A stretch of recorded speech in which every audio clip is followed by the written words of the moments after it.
All right, welcome back to Yahoo Finance Live on this Monday morning. Let's take a look at shares of Apollo Global.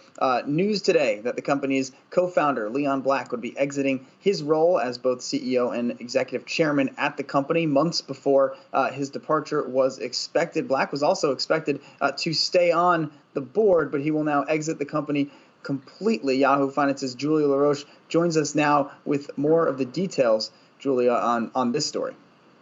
Well, you just summed it up there, Miles. But yeah, shares are up more than 2% on that news. And as you were just referencing, back in late January, there were two press releases that came out about Leon Black. One being that there was a scheduled retirement for him on or before July 31st, which is his 70th birthday, mind you, and that he would remain on as chairman at Apollo, the private equity giant. That's at the time, there was a coinciding press release from the law firm Deckert that did the whole report around his relationship with Jeffrey Epstein. We'll get into a bit more of that, but the real surprise here, as you're just referencing, is that he's fully leaving the company, leaving as CEO earlier than expected, also no longer holding that chairman role. That chairman role will now be held by former SEC chairman Jay Clayton, who recently joined Apollo's board, and Mark Rowan, as expected, will now take over as CEO. In the press release,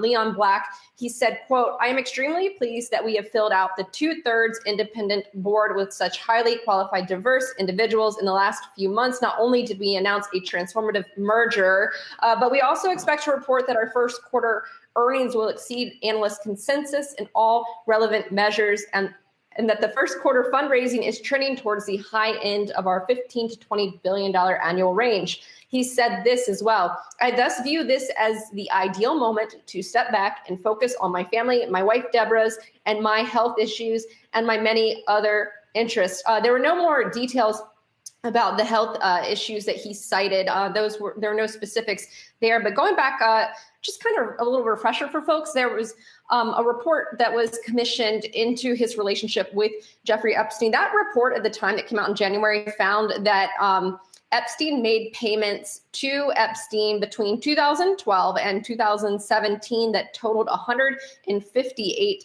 million. So the view here is that he was at least, one of Epstein's main clients. The report also said that they found no evidence suggesting that Leon Black ever compensated Epstein for any service other than Epstein's legitimate advice and trust and estate planning, tax issues relating to artwork, Black's airplane, Black's yacht, and other similar matters, philanthropic issues, in the operation of the family office. And that, if he had the chance to go back, a second chance, he would not have done so if he had known more about Epstein's criminal activity. Deckert also said that they didn't find any evidence to suggest that Black, during the time of their relationship, knew anything about Epstein's criminal activity aside from the one instance described above, which was the earlier one where he pled guilty in 2008. So obviously, investors seem to be pleased with this news, Miles.